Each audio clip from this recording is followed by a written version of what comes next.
Urban Cultural Studies, the podcast. interviews. And welcome to Urban Cultural Studies Podcast.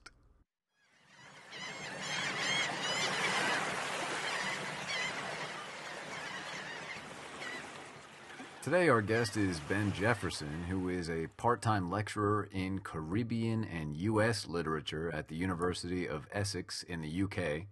Ben wrote his PhD on Derek Walcott and place, and has published on Walcott in a number of journals, including Sargasso and the Journal of Commonwealth Literature. Welcome to the program, Ben. It's great to have you here.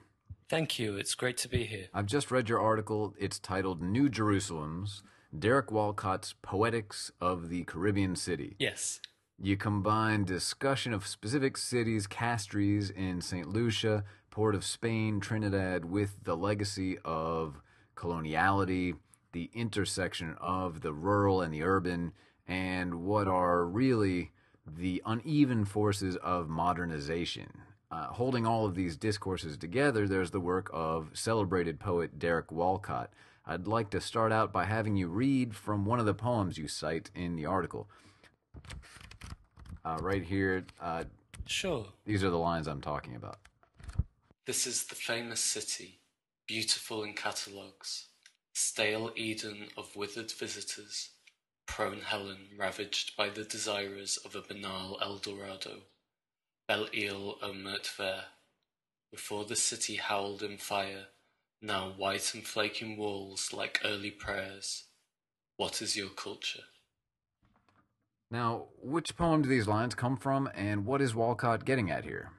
Well, this is from Epitaph for the Young, which is a long poem published when Walcott was still a teenager, if you can believe it. This particular stanza is Walcott reworking Baudelaire's Voyage to Cythera, but rerouting it to the Caribbean. I don't talk about Cythera itself in the article, but it does have a very interesting history and, architecture and structure shaped by its use by many merchants and empires. And Baudelaire, the French poet and author, was an urban poet of sorts, writing the essay The Painter of Modern Life back in the 1860s. And ultimately his name's come to be synonymous with the figure of the flaneur, the strolling urbanite, who exemplifies the fleeting, the ephemeral experience of urban life. It's very much the idea of Baudelaire as the poet of modernity that interests me. I think Walcott saw in Baudelaire someone who was sympathetic to people on the peripheries and who recognised their achievements. But what Walcott is really talking about is the way that Europe has viewed the Caribbean, as available space, as somewhere that, because it is very beautiful, is also supposedly unmodern. Somewhere that has no culture, no civilization of its own. And this is put very directly in that last line, the question, what is your culture? Right. From the poem. What about the earlier verses? We have stale Eden of withered visitors, prone Helen ravaged by the desirers of a banal El Dorado. Is this a reference on Walcott's part to the Caribbean's colonial history? Well, they call, or certainly used to call, St. Lucia the Helen of the West Indies because it was fought over by the French and English. But Helen's beauty, Walcott suggests, is secondary to her status as El Dorado, somewhere that can be exploited for financial gain. And actually, if we think in these terms, as European modernity, as a money-making exercise, we can ask, what makes that so modern? Yeah. These aren't particularly new thoughts in and of themselves, but it's remarkable, I think it's remarkable anyway, that a 19-year-old Walcott got there in the 1940s when so much of the academy is really only just catching up. Tell us about Derek Walcott himself. What experiences, his own experiences, perhaps also the experiences of others, found expression in his poetry? Well, Walcott was born in St. Lucia and was really at the margins of the margins of the margins, you know. There wasn't so much of a pan-Caribbean identity at the time when he was born. And there was, you know, a real division between so-called Big Island and Small Island. Someone like George Lamming writes a lot about that. You know, St. Lucia was definitely a small island. And on top of that, you know, he was a Protestant, a Methodist actually, on this very Catholic island, you know, and then he was mixed race during a time when the kind of the last days of the plantocratic society really fostered this very pervasive colorism. So, you know, he was at the margins, as I said. But when he was growing up, he found a lot of comfort in reading his father's kind of old English books and studying his European landscape painting collections. And but he took this kind of colonial education and mindset and transformed it into something uniquely tropical, uniquely Caribbean. And then from this kind of starting point, he travels and travels, and you know, he lives in Jamaica, in Trinidad, in the United States, in Europe. And, you know, since then, he's really become one of the biggest names in Caribbean literature on the world stage. Right. Which is absolutely remarkable given the scope and depth and breadth of the region's literary output. But you asked me about experiences finding expression. Yeah. Well, his poetry is certainly very confessional, although he does write some, you know, dramatic poems. The speaker is usually Walcott himself. But the landscape, I think, is what is expressed in his poetry most often. He writes and writes and writes about landscapes, and does so to give them agency. And, you know, not just in the Caribbean, but all over the world. And what kind of landscapes are these? Are they, say, places he was very familiar with? Do they have a personal importance, a historical importance, perhaps both at once? Yeah, you know, nearly always places he was familiar with.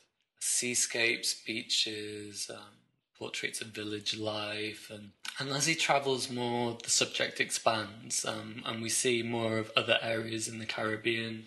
For example, he writes about the savannas and bush in Guyana after a theatre tour there. And he starts to write, you know, about Greenwich Village in New York, where he lived, and to write about London and other areas. The theme, though, is places he knows. In the article, I talk about Lefebvre and his separation of savoir and connaissance, and, you know, how connaissance is place that is known through the body, through movement and sense knowledge. And that's what Walcott writes about. Right. The Caribbean has been imagined by so many people and often misunderstood. So he privileges local knowledge, local experience. Cityscapes themselves don't figure too heavily in Walcott's poetry. You know, they're there when he writes about the US or, you know, sometimes in Europe. So when he does write about Caribbean cities, you know he has something to say. The general theme of the tension between the rural and the urban, and the nuances specific to how this tension has played out historically in the Caribbean. Right. It's a big part of your article, just as it plays an important role also in Walcott's Poetics. There's a moment in the article where you discuss a specific poetic image. This is of a tree. It's situated in the middle of a town square, Columbus Square, I think it is, in Castries, St. Lucia. Yeah. And you tie in theory and scholarship by Henri Lefebvre and Antonio Benítez-Rojo. For me, this image takes us immediately into this rural-urban issue. And as you explore at once, it takes us also into colonial modernity and power relationships of class and of race. Well, that tree, it's called Massive Tree locally, is, you know, it's enormous and very old. It's been there since the first colonial encounter between the Europeans and the Arawaks in St. Lucia. The tree is older than Castries, older, than the square around it. And that square, which is now called Derek Walcott Square and has a bust of Walcott inside it. Ah. The square is very gentrified, a little twee, if we can say that. And, Walcott does talk about the square in these terms about how it's a place for, flying kites and brass band processions. Exactly. And all the other activities we might identify with a small town atmosphere. They're antiquated in a way, but, I recognise them from my childhood in the north of England, and there's a bandstand in Castle Park, Colchester, near my university, that looks just like the one in Columbus Square. There's one in Hyde Park in London too.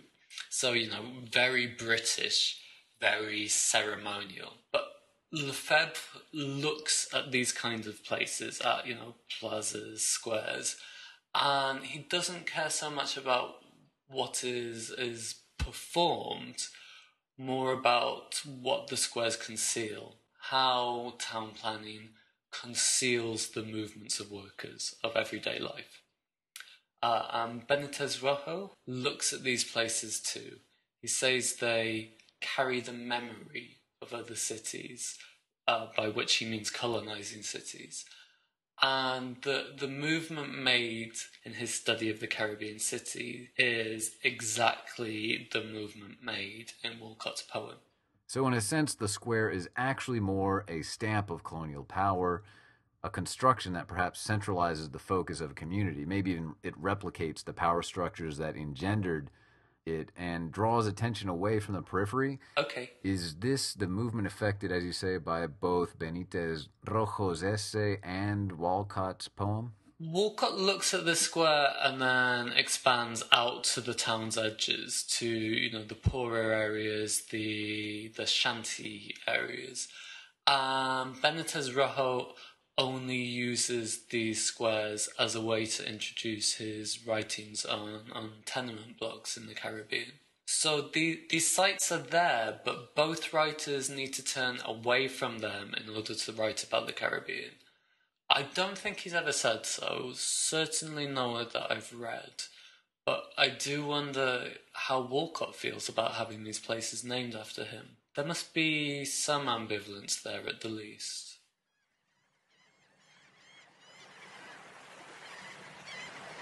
Here's another selection of Walcott's poetry. Apartment blocks whitened the air.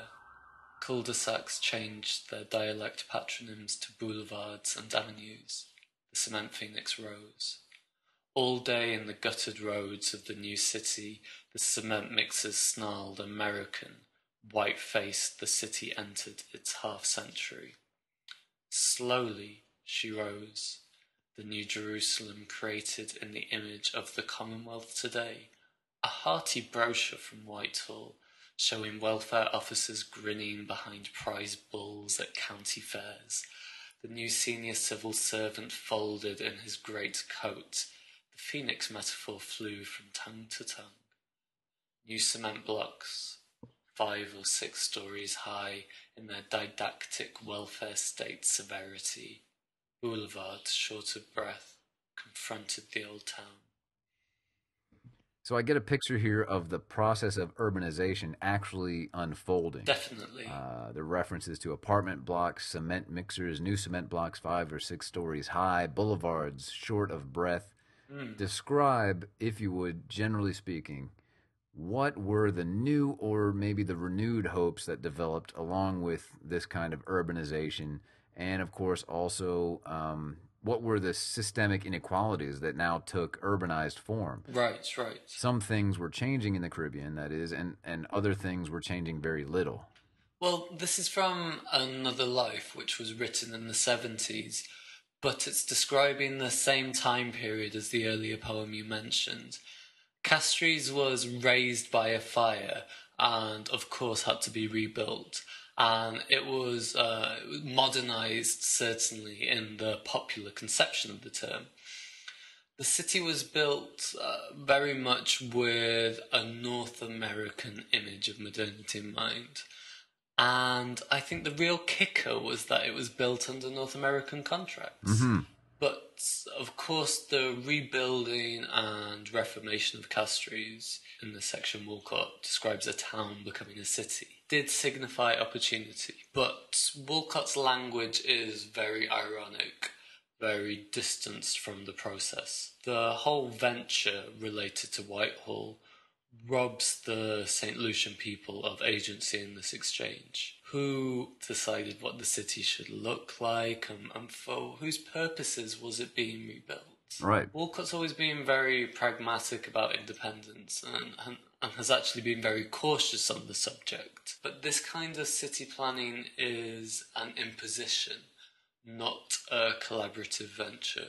Yeah, for me, these are very widespread problems, or rather, they're in some way endemic to the forms of urban planning that I'm more familiar with from 19th century Europe, where city planning was perhaps clothed in the rhetoric of the public good and a certain invocation of the Enlightenment tradition, but it was nonetheless guided by very specific interests. Yep. And these were, of course, the interests of the free circulation of traffic in the city and, by extension, urban trade, and, in a word, urbanized or urbanizing forms of capital. Absolutely, we can come back to the Baudelaire references. Baudelaire mourned the effects of Haussmann on the city, the way the new boulevards displaced people and altered their everyday lives. I can't speak too much about the ambitions of the people of Castries at the time, but the rebuilding of the city enabled changes in trade.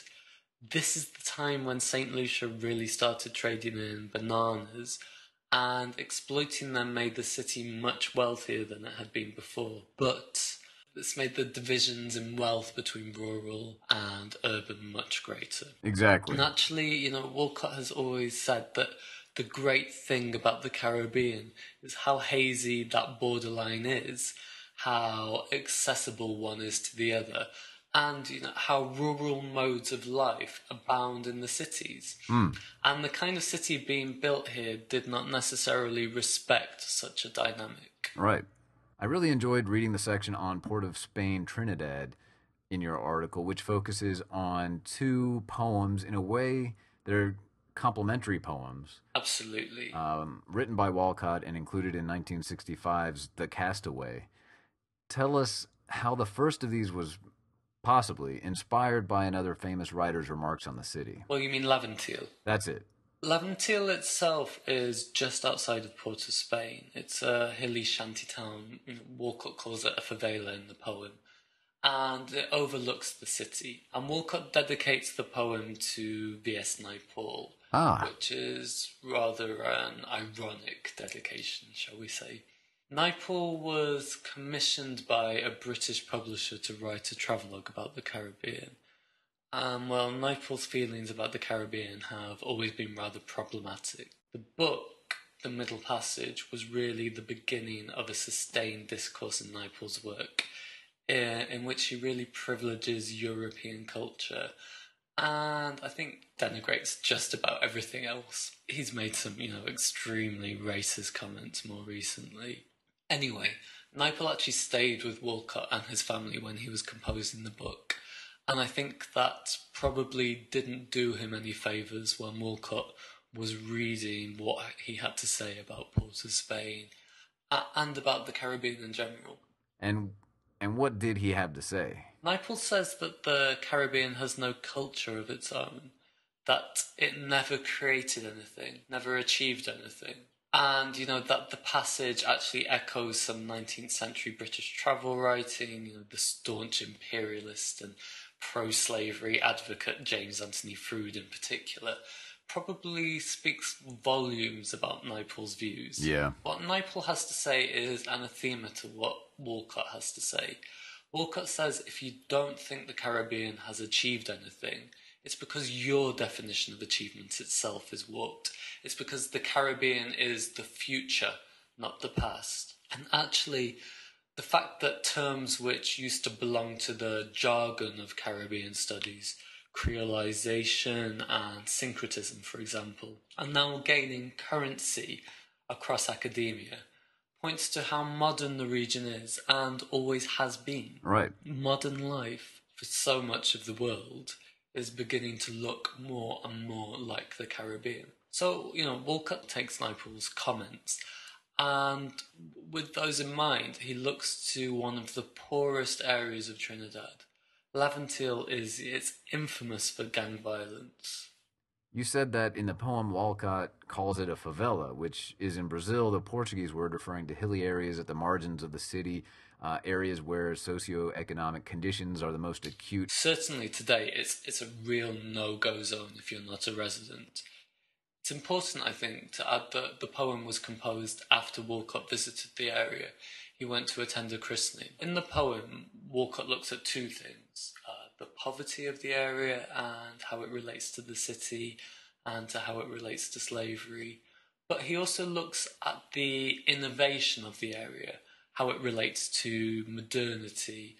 So the creation of steel pan music, and the way that the residence shacks and siphoned electricity are emblems of technological innovation, of creative potential. Walcott asks, I think, if such brilliance, such pragmatic and creative potential was incorporated into the city rather than banished to the suburbs, what would the city then look like? What would Naipaul and his ilk then have to say about it? Right.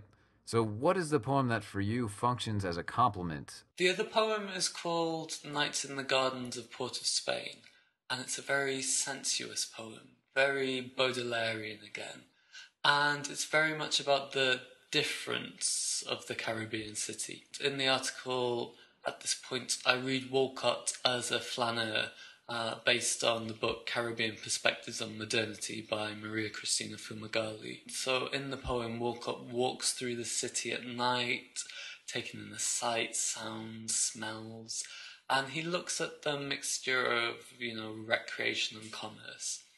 There's a lot of references to France in the poem, and he's really saying this is what our modernity looks like. It's not an echo of European modernity.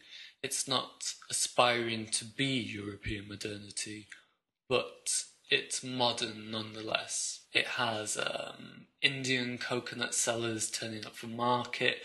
It has brothels next to churches in downtown Port of Spain, sailors and people working the docks. It's about the pleasures of being in the Caribbean, of being in its cities, and its talk of melons and oranges and coconuts offers some sweetness after Laventille, which rages at the city for failing its poor people, for retaining the structures of colonial rule and segregation. It sounds like of the two poems, the first is driven by the large-scale questions of power that have governed the creation and perception of the Caribbean, its positioning in the what you could call the uneven geographical development that characterizes contemporary capitalism. Right. And the second immerses readers instead in what you could call a much more intimate or personal scale. So the sights and sounds, the smells, the immediate experience of urban life, a modern urban life.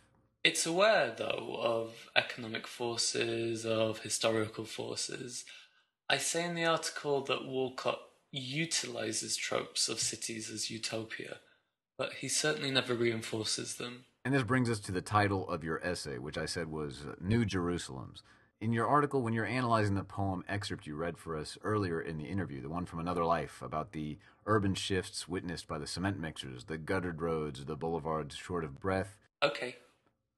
the new cement blocks 5 or 6 stories high. This is also the one containing the verse, Slowly she rose, the New Jerusalem. Yeah. You're analyzing that poem, and you write that, and this is a quote, the New Jerusalem mentioned in the book of Revelation is a city that will descend from heaven to be the dwelling place for all of God's blessed people. And later on you say this, a New Jerusalem created from the minds of Whitehall bureaucrats has very little to do with daily life in St. Lucia. This New Jerusalem is not sent from heaven, but from the English metropolis.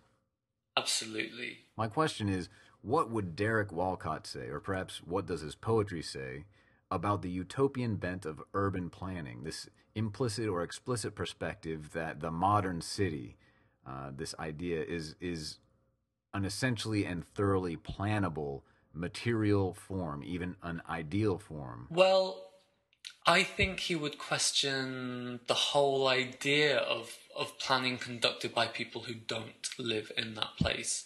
Certainly planning that uses models, that tells people how they want to live or should be living.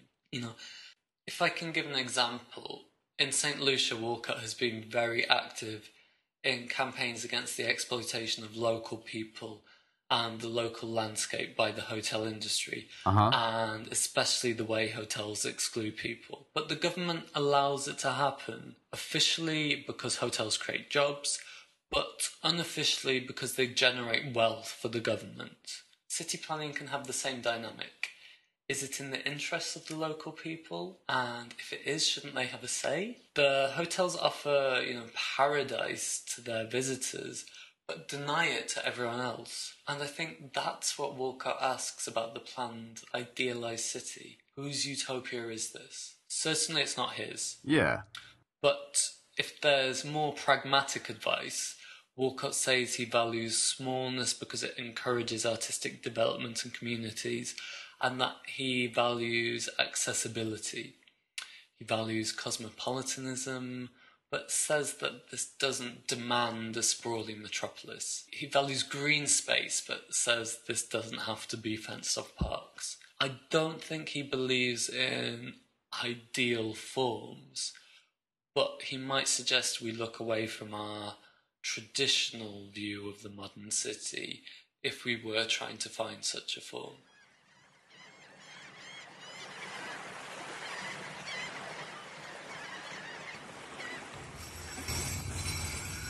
Thanks for being here, Ben. Thank you so much. Ben Jefferson's article, New Jerusalem's Derek Walcott's Poetics of the Caribbean City, is published in the Journal of Urban Cultural Studies 1.2 2013. Also, be sure to check out his articles on Walcott's Seascapes, published in the Journal of Commonwealth Literature 48.2 2013, and on Walcott and Christianity, an article forthcoming in the Journal for the Study of Religion, Nature, and Culture, Volume 7, Issue 3. Remember that you can access the Journal of Urban Cultural Studies in both print and online formats through Intellect Publishers, and make sure to follow our multi-authored blog for more urban discussions at urbanculturalstudies.wordpress.com.